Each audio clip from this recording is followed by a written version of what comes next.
Hello, dear fellow Wellbeing enthusiasts. Today I have the pleasure to introduce to you as our guest on our podcast, the Wellbeing Enthusiast podcast. We have Petre Fluerașu, who was a guest speaker on our community a few weeks ago. He has delivered an amazing workshop on relationships. It was entitled 10 Keys for Better Relationships. He has also released a book which is entitled 10 Things Your Therapist Will Never Tell You About Relationships. It's a very inspiring, a very interesting title. Ladies and gentlemen, please welcome Petre to our podcast. Hello. Hello, and welcome. How are you? Hello, everybody. I'm well, at home, relaxing, and I'm looking forward to this interview and this discussion. First and foremost, I would like to ask you your opinion about the event where you participated a few weeks ago.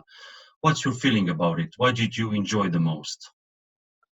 I really liked it, the event. It was actually the first event like this, because I'm just starting to get into the webinar and the video making and events, and I really enjoyed it. I really liked the feedback from the people. I hoped it was going to be good, and it was good, and it really made me want to do more of this type of event. And I really enjoyed the feedback and the fact that the people were asking questions and the fact that they seemed to get some value out of it. So this is my main goal, to help a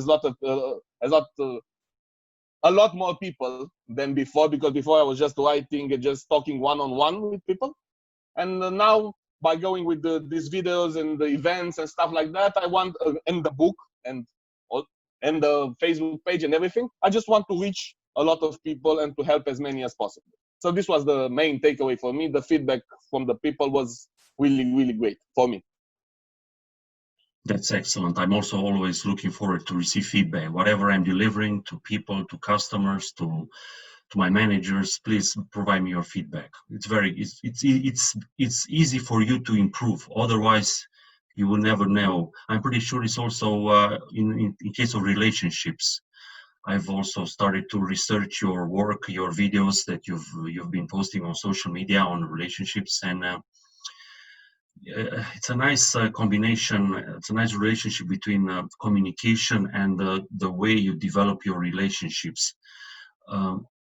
I just wanted to ask you about out of the 10 keys of how to make your relationships better, for people who aren't able to attend the workshop. In your opinion, what would be the three key takeaways, the three most important things that all of us should take into consideration when we think about, okay, let's improve my relationship with my spouse or with my partner? Yeah, and this is these three things everybody can apply in all the relationships, not only with the partner, but also at work, also with friends. The first point is communication. It's the most important thing. I keep on saying it in every video, on every topic, communication. Because if we don't talk to our partner or to the people around us, they cannot know what we feel, what we need, what we want. Okay, after 20 years, maybe you get to know a person so well that you can almost read their mind. But still, communication really, really helps. And out of all the advices I can give someone, this is the most important. Communicate. Talk to your partner like you would talk to a therapist or to me. I see so many people asking me for advice, writing me. I have this problem. I feel this way. Why doesn't my husband understand? And I always tell it. Go to your husband and tell him that, exactly like you told me. Second, vulnerability.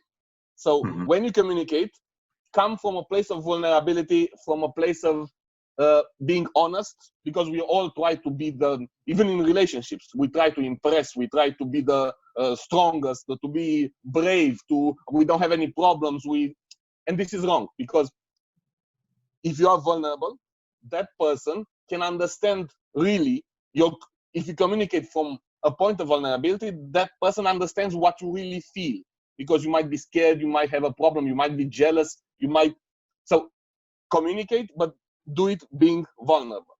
And the third point is do things together. I see so many people that love each other and that they are happy at first, but they start having parallel lives. They work completely separate, they eat separately, they sleep separately, because they forget about, we have it in Romanian. I don't know if this can sound well in English, but you see the Romanian phrase, eyes that you never see, you forget eyes that you don't see. So this is Exactly. the problem. If you don't do things together with your partner, it doesn't matter how much you love them, how over time the relationship will break down, because if you don't see a person, you cannot communicate with them, you cannot be vulnerable. And so this communicate, go from a place of vulnerability into the relationship, and do things together, as many as possible, of course, while maintaining your personal life, because we all have individual lives. But try to include your partner in your life as much as possible.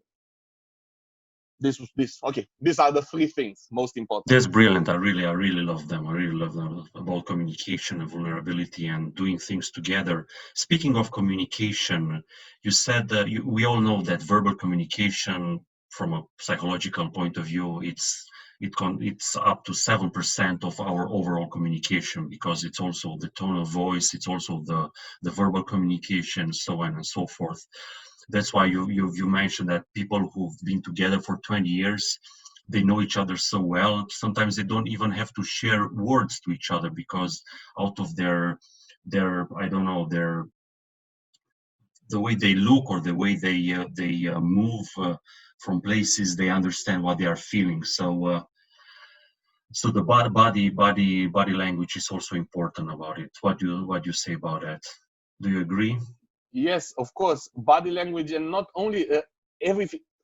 This depends very much from couple to couple, because every couple, every pair of friends, every group of friends has particularities. Like I know a couple, they communicate through writing. They write little stickers, they put them on the fridge, and they communicate because they have hectic schedule. But they take the time to say, "I love you, have a nice day." That's the way they communicate.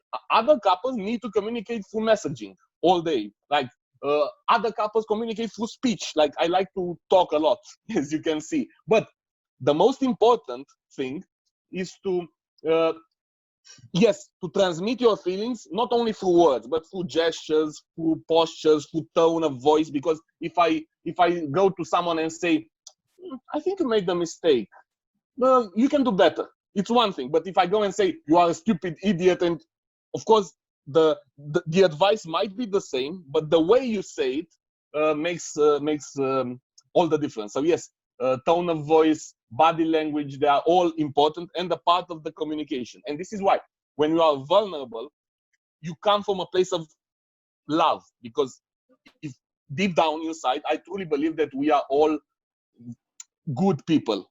Okay, there are a couple of, I don't know, serial killers and psychopaths. Okay, but the general public, I think everybody wants to do good and to have the best life possible for him and his loved ones. So I don't believe that when you, for example, argue in a couple, nobody wants bad things to happen to the other person. They want to help them be better. They want to help them. Okay, but because they say it so violently sometimes and so brutal, it comes across as mean. I've heard this a lot of times.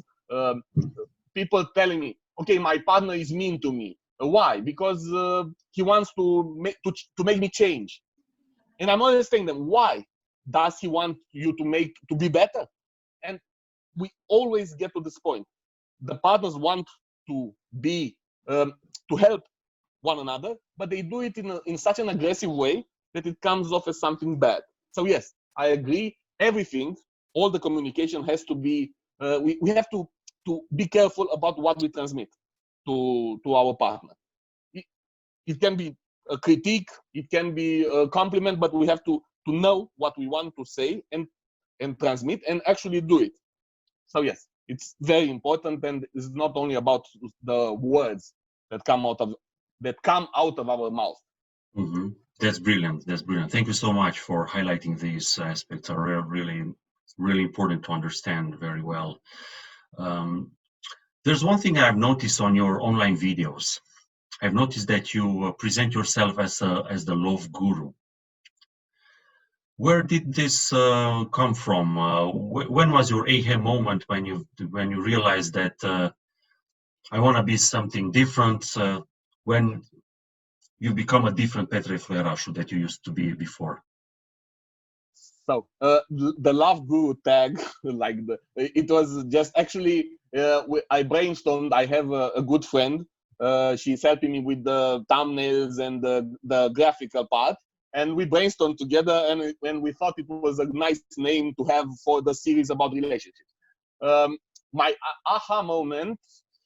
I'm going to say almost 2 years ago, because all my life I've been talking to people about psychology, relationships, personal growth, etc. I like this type of conversations, and I cannot remember, I think, hundreds of nights spent talking to people about their relationships and about it.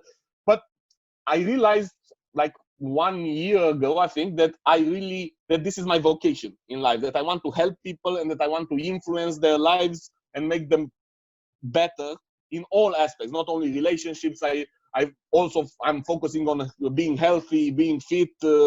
I gave up smoking. I gave up alcohol. I lost, I don't know, 30 kilograms in the last 6 months, something like that.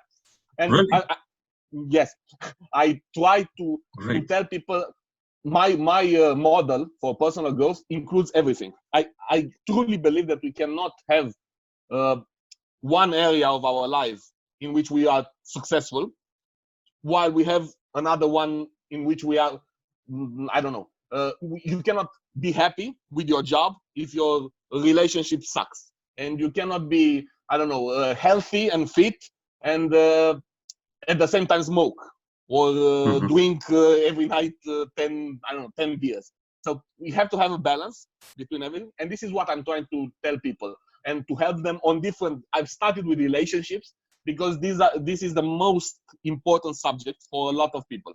I write and I make videos on various topics, but the videos and what I write about relationships is when I get the most responses, because most of the people really need help and want help about their relationships, in the relationships in their lives.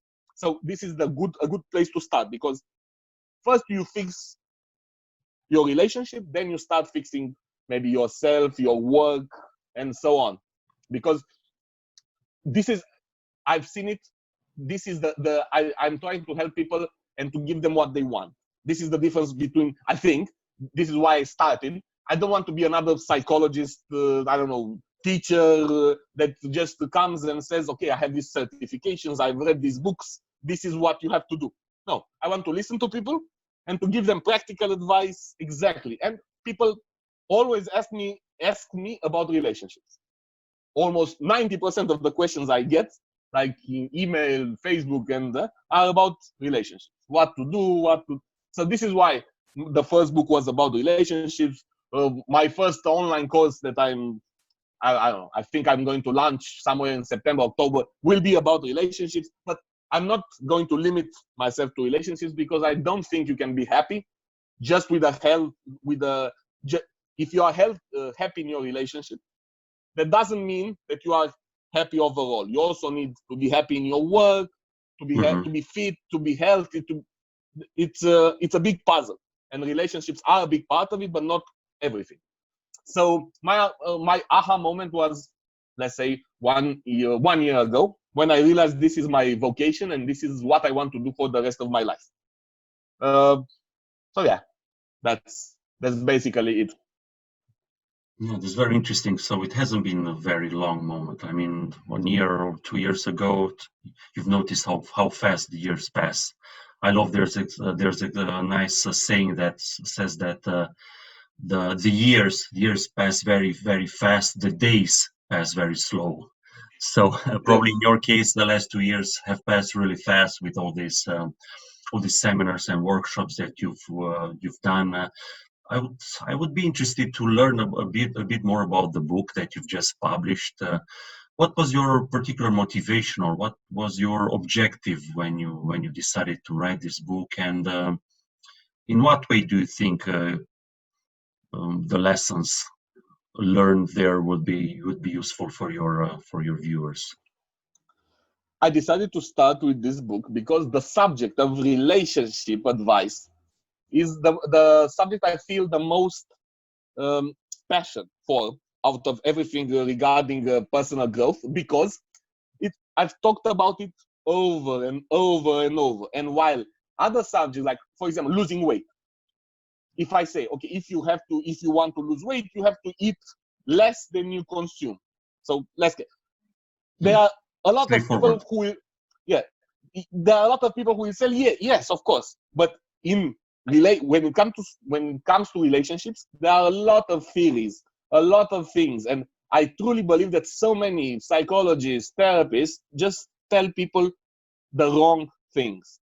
And for example, I decided to actually start writing a book about this when I read a book called Untamed by Glennon Doyle.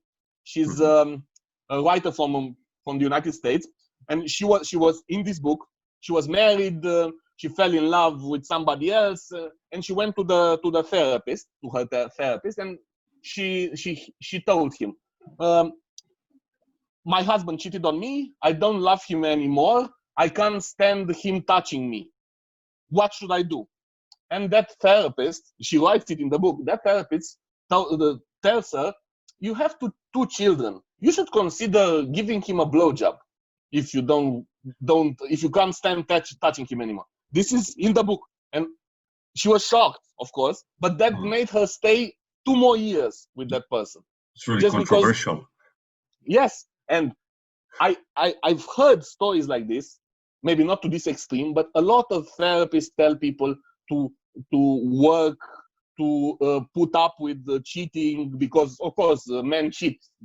So I wanted to come out with some, in the book there are not big theories, complicated, they're simple things. If you try everything and your partner isn't interested, just walk away, go find another person who is interested. Don't wait. Like another thing, a lot of myths about children. A lot of people believe that staying in a bad relationship is good for the child. Mm-hmm. But all the studies contradict this. Every single study says that the children are better off with one parent in a normal environment than trapped in the relationship that is a war zone. And so this is why I started to write this book.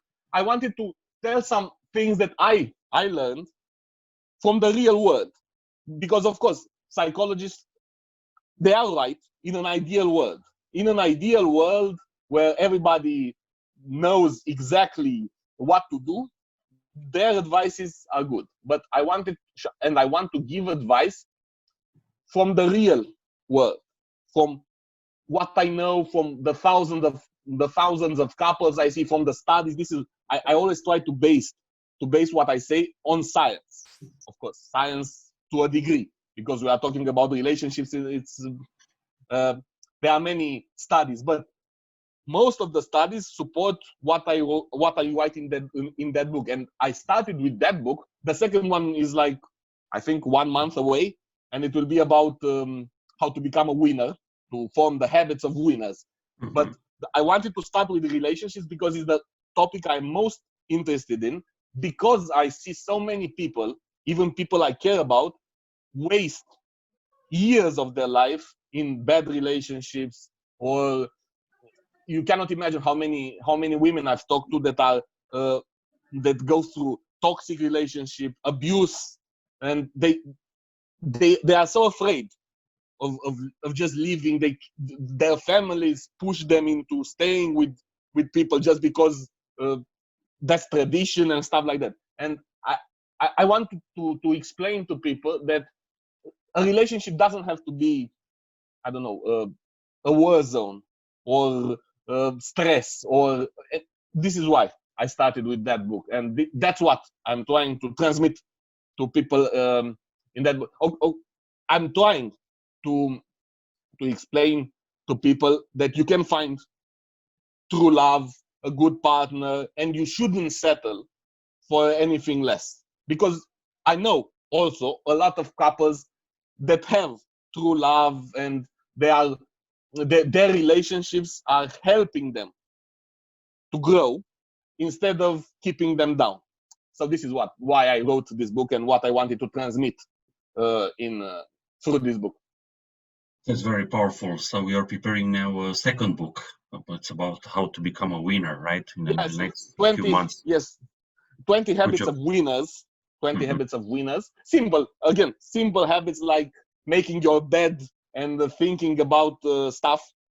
And I'm working on the third one already, about eating healthy and being fit and healthy, but in a normal way. So, like, without so much stress, without spending all your life in the gym, without keeping strict diets, like normal like life, how I lost. Yes, how I lost 30 kilograms already, like normal, without forcing myself to eat nothing but soup and so on. This is my main diets. Yes, this is my main point in everything I do. I try to, like, for people that really want to change their lives for real, not just because I know so many people around me, they read books and they say, starting tomorrow my life will be, and they don't do anything about it, because those books are just, you can change your life, you can believe, but you have to work for 20 years, and you have to, and of course people don't, like, for example, for the diets, only 10% of people who go on a diet end up losing the weight. 80% gain more weight after the diet, because of course you cannot keep it like that. You have to change your lifestyle. You have to. So this is my main idea in everything I do. I try to come with facts and things that people can actually use in their lives today, not after 10 years of hard work. Today, simple. Of course, if someone wants the 10 years of hard work, I can give. Okay, this will take you 10 years. But I also want to offer simple things that people can start implementing right now. This is my idea of personal growth. Something simple and concrete. So that's the main point. That's brilliant. Really interesting. I would have just one more question for you, because obviously what you're saying is so passionate and so full of energy, just like in your videos, you're showing, you would like to share as much information as possible and to help out people. So as a conclusion to our lovely discussion, in the end, for our viewers, in your opinion, what would be the most important advice that you would like to share with people, with your viewers, regarding relationships? You've mentioned about the three key elements. Yeah. What else would you like to add? So for the people that are in a relationship right now, be it marriage, engaged, or just in a relationship, if you have problems, you have to work in order to solve them as soon as you see the problems. So don't wait. If you wait, nothing will change. If you wait and do nothing, nothing will change. So this is and if you are in a relationship, you have problems. I told you, communication, vulnerability, spending time together. Okay. For the single people, for the persons that are not in a relationship, the most important thing when it comes to a relationship is the person you choose to be in a relationship with. And this is, people get stuck in bad relationships from the start, because they don't know what they need. We all need a few things to be happy in a relationship, like 5 or 6 things, and that's all we need to be happy. But people choose relationships based on what they want. Like, for example, how much money does someone have? How much? How does he look? Is he going to the gym? Does he have a cute smile? Is he good in bed? Stuff like that. But the problem is, we have to realize what are the needs not the wants, the needs. Because if we end up with a person who is not compatible with us, no matter how much effort we do, we will never be able to be happy, truly happy. I've done it myself. I entered in relationships and people were telling me, you are not compatible. You can't work. And I was like, no, we can make it work. And after 2-3 years, I was like, okay, we can't make it work because there are differences. And I'm going to stop with this example. For example, personally, I like a lot of attention. I like to, with my girlfriend, I like to talk a lot every day. One of my very good friends, he and his wife, they talk when they are away from each other. They talk once a day. They say, how are you? I'm good, okay. And then they go about their lives. Now imagine someone like me with someone like that. How could we ever come to, because I really need communication. I like talking. I'm an extrovert. And how could I function with a person that it's their right? There is no wrong or right. There's no compatibility, yes. Yes, but you have to accept. People don't accept that they are just not compatible with everybody. And this is for the single people. This is my advice, because you save yourself so many hours of therapy and so much grief. Choose your partner well. You don't have to have a relationship with every single person you meet. You can just see if they are compatible, and if not, you can remain friends. You can stop talking to them. So it's not just relationship, because so many people jump from relationship to relationship. That's wrong. Have a relationship with people you are really compatible with, to have the best chance of having a great love life, to say it like that. Okay, so that's my advice. Sis. That is excellent, Petre. Thank you so much for all your nice words and for nice explanations. For all of our well-being enthusiasts watching this interview, they will have plenty of nice and interesting facts for them to look forward. We also post a link to the Amazon where your book is available, the 10 things your therapist will never tell you about relationships. So let's wish them a good read, and we're looking forward for your new launch, and hopefully we'll see you again on our well-being list of speakers, and we'll chat again, hopefully again on the podcast. It was my pleasure, and I'm looking forward to everything, the book, and talking with you guys again. And you've been great, really. Thank you, and you, everybody who is listening and who went to the workshop. You are really giving me the energy to do even more. So thank you. Thank you very much. Have a good day, Petre. Bye. Have a good day as well. Bye. Goodbye.